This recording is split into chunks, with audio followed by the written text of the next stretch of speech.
वासुदेव सुतं देवं कंसचाणूरमर्दनं देवकी परमानंदं कृष्णं वंदे जगद्गुरु। हमने पिछले 4-5 दिनों में कर्मयोग के सिद्धांत पर चर्चा की है। हमने उसके अंतर्गत 5 श्लोक की व्याख्या करने का प्रयास किया है। आज हम उन 5 श्लोकों को इकट्ठा करके उसके विषय में चर्चा करेंगे। सबसे पहला श्लोक है अध्याय 2 श्लोक नंबर 47। कर्मण्येवाधिकारस्ते मा फलेषु कदाचन मा कर्मफल हेतुर्भु मा ते संगस्तु अकर्मणि। इसके बाद श्लोक नंबर है 48। योगस्थ कुरु कर्माणि संगम त्यक्त्वा धनंजय सिद्ध असिद्धयो समो भूत्वा समत्वम योग उच्यते। इसके बाद है श्लोक नंबर 49। दूरेण ही एवरम करम बुद्धि योगात धनंजय बुद्धो शरणम अन्विच कृपणः फल हेतवः। श्लोक नंबर 50। बुद्धि युक्तो जहाती है उभे सुकृत दुष्कृतो तस्मात् योगाय युजसो योगः कर्मसु कौशलम। श्लोक नंबर 51। कर्मजम बुद्धि युक्त ही फलम त्यक्त्वा मनीषिणः जन्म बंध विनुर्मुक्ता पदम गच्छन्ति अनामयम। अब ये 5 श्लोक हैं। इसका पहला पद है कर्मण्येवाधिकारस्ते और आखिरी अंतिम जो इसका पद है वो है पदम गच्छन्ति अनामयम। इसका अभिप्राय है कि कर्म करने पर तेरा अधिकार है और अंतिम पद का अभिप्राय है कि तू मोक्ष रूपी विष्णु का परम पद प्राप्त कर लेगा।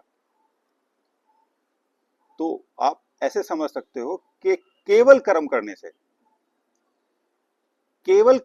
से तुझे विष्णु का परम पद मोक्ष मिल सकता है।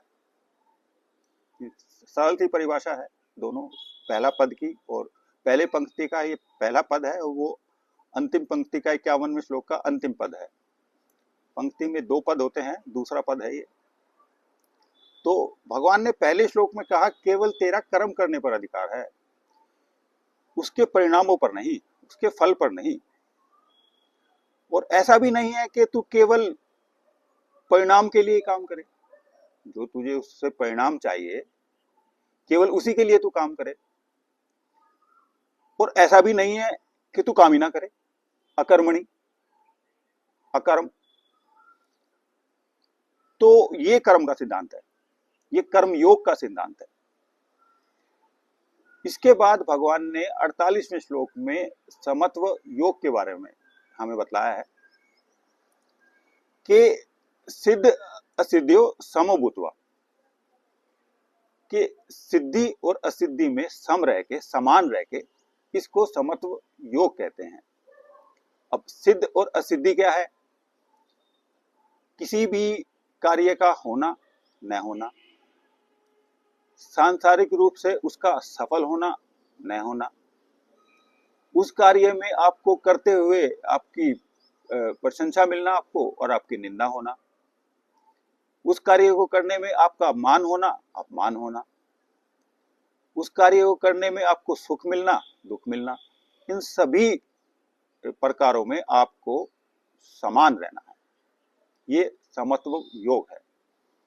अब 49वें श्लोक में भगवान ने कहा है दुरेण ही एवरम कर्म, कि जो सकाम कर्म है, हम सब सकाम कर्मी हैं, सांसारिक लोग सकाम कर्मी होते हैं। हम जो भी कार्य करते हैं हमें उसका कुछ ना कुछ परिणाम चाहिए, और परिणाम भी शुभ चाहिए, जो हमारे लिए हित में हो, अहित में ना हो। तो भगवान कह रहे हैं दुरेण ही एवरम कर्म, कि ये जो सकाम कर्म है ये अत्यंत तुच्छ है। दुरेण अत्यंत, एवरम मतलब तुच्छ, हीन है। किससे हीन है? कर्म योग से हीन है, जो 47वें श्लोक में भगवान ने बताया है कि कर्म पर ही तेरा अधिकार है, परिणामों पर नहीं। वो कर्मयोग का सिद्धांत है, उससे ये बहुत ही तुच्छ है। तो भगवान कह रहे हैं तू बुद्धा बुद्धौ शरणम अन्विष, तू केवल कर्म योग कर, तू केवल कर्म कर, बगैर परिणाम के विषय में सोच के तू केवल कर्म कर। क्यों कर? क्योंकि कृपणा फल हेतवा, फल के लिए, परिणाम के लिए कर्म करने वाले कृपण होते हैं, दीन होते हैं। हमारे अध्यात्म में उनको दीन माना जाता है, क्योंकि जो सकाम कर्म है, इच्छा को लेकर जो कर्म किया जाता है, उससे मोक्ष नहीं मिल सकता है। आपको सांसारिक सुख मिल जाएगा, लेकिन आपका जन्म होगा, कर्म बंधन बनेगा, आपका पुनर्जन्म होगा। और मोक्ष अगर आपको मिलता है तो आपका पुनर्जन्म नहीं होता है।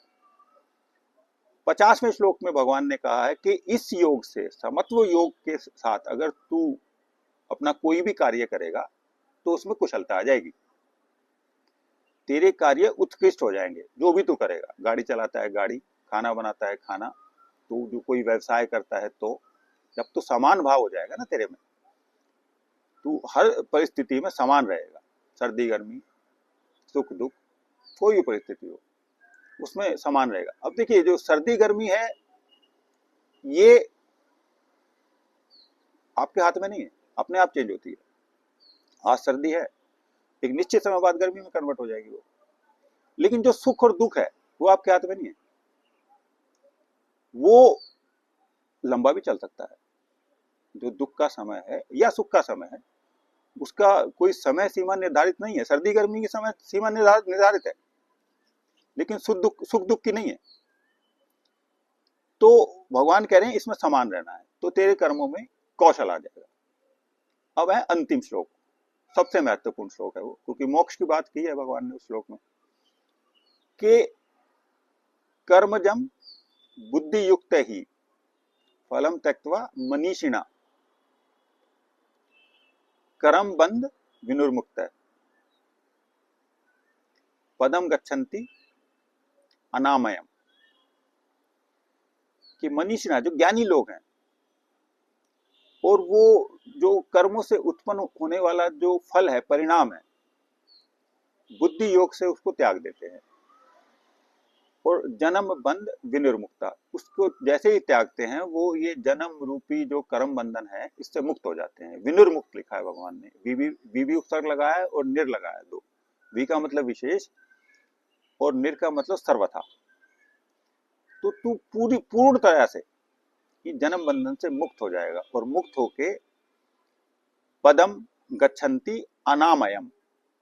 अनामयम का अभिप्राय है कि सांसारिक गतिविधियों से सर्वथा शून्य विष्णु का स्थान, बैकुंठ, वो तुझे प्राप्त हो जाएगा, और तू जीवन मुक्त हो जाएगा, तेरा जन्म नहीं होगा दोबारा। ये 5 श्लोक कर्म योग के सिद्धांत हैं।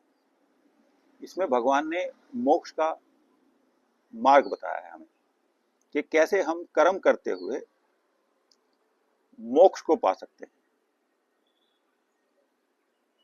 ओम शांति शांति शांति।